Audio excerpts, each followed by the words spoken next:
tay 2 lần cho các bạn xem. Hôm nay giờ mình sẽ vô luôn nha các bạn. 1, 2, 3 vô. Xuống này luôn, xuống như đất gấp luôn.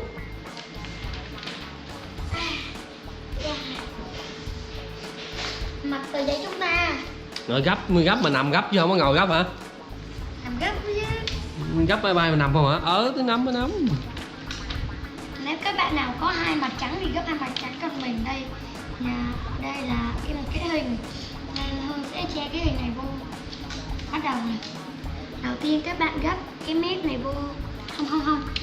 Hết các bạn, 2 đầu này các bạn ép sát vô. Đó, thành hình chữ nhật. Ép sát 2 đầu vô, sau đó làm cho sao 2 cái cạnh này bằng nhau. 2 cạnh bằng nhau, sau đó chúng ta sẽ vuốt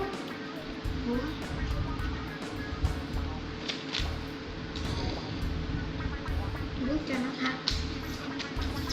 Xong rồi mình sắp mép tay. Xong rồi, được chưa các bạn? Chúng ta mở ra. Chúng ta gấp theo mấy cái đường thẳng này để cho nó cân bằng. Gấp theo cái đường thẳng này. Đường chúng ta gấp vô, xong rồi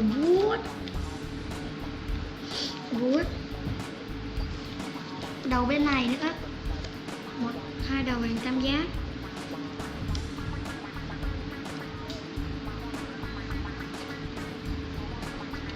Nó bằng nhau chưa các bạn?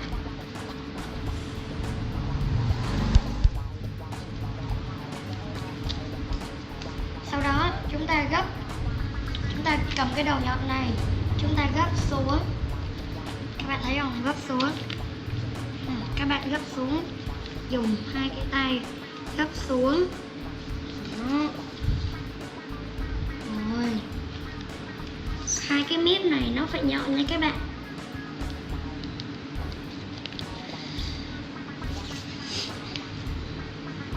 Rồi.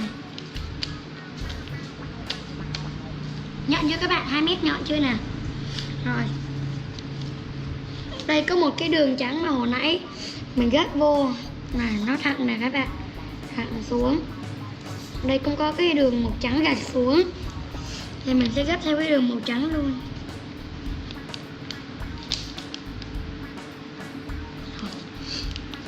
Cái mép này gấp vào đây.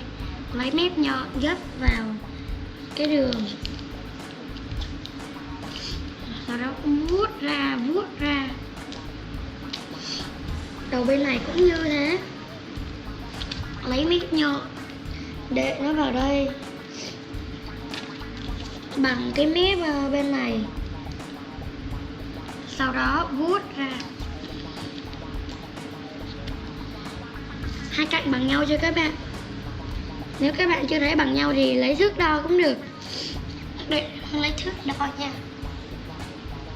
Đây là một cây thước. Thước đây các bạn, rất là dễ.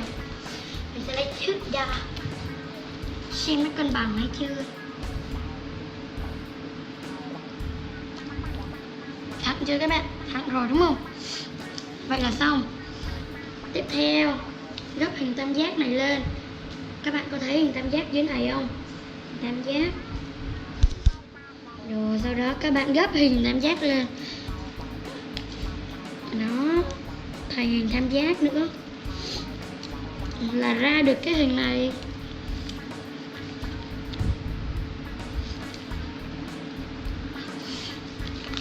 Vậy là xong đúng không các bạn? Đây có hình tam giác ở đây rồi. Các bạn thấy cái đường đây, gấp lên nào, làm lại nha, gấp lên đó. Các bạn lật mặt sau ra là đặt mặt trước đúng không? Giờ các bạn lật mặt sau. Rồi các bạn thấy cái đường không? Cái đường thẳng mà hồi nãy lúc đầu chúng ta làm ấy, giờ nó vẫn còn ở đây. Thì chúng ta sẽ gấp theo cái đường này. Chúng ta canh làm sao mà để không bị cái này không bung ra hình tam giác. Cầm hình tam giác các bạn, lấy tay cầm hình tam giác, lấy tay này gấp vô thẳng với đường hồi nãy chúng ta làm, cái đường thẳng ấy. Đấy, làm sao cho hai cái này nó bằng nhau, quan trọng là hai cái này phải bằng nhau thì máy bay mới bay được nè. Đó, hai cái này bằng nhau, được chưa các bạn? Hai cái này bằng nhau rồi, vuốt ra thật là thả. Sau đó đến bước này rồi đúng không các bạn? Nhìn thấy hai mặt rất là thẳng đúng không? Tiếp đến chúng ta lấy cái này, lấy cái đường này chúng ta gấp vô hoặc mấy cái đường dưới này, rồi máy bay hoàn chỉnh. Đấy, gấp vô thẳng xuống. Bên này cũng giống như bên kia, thẳng bằng hai cái này phải bằng nhau nè các bạn. Đó,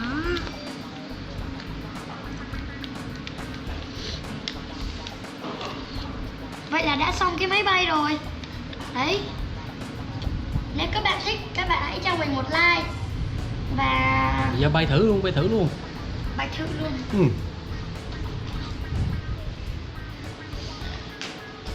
Xem nó có bay được không đấy. Ừ. Nó rơi xuống dần. Thiệt rồi. Lại lần nữa. Ừ. Có cần phải tắt quạt không? Không cần. Bay luôn. Rất là êm, rất là nhẹ luôn các bạn. Ừ. Các bạn có thấy không? Lại lần nữa nè. Cho bay cao cao coi.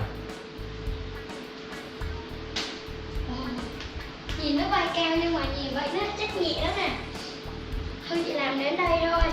Tạm biệt các bạn, hẹn gặp lại nha các bạn. Nếu các bạn thích các bạn hãy cho mình một like. Tạm biệt các bạn và hẹn gặp lại.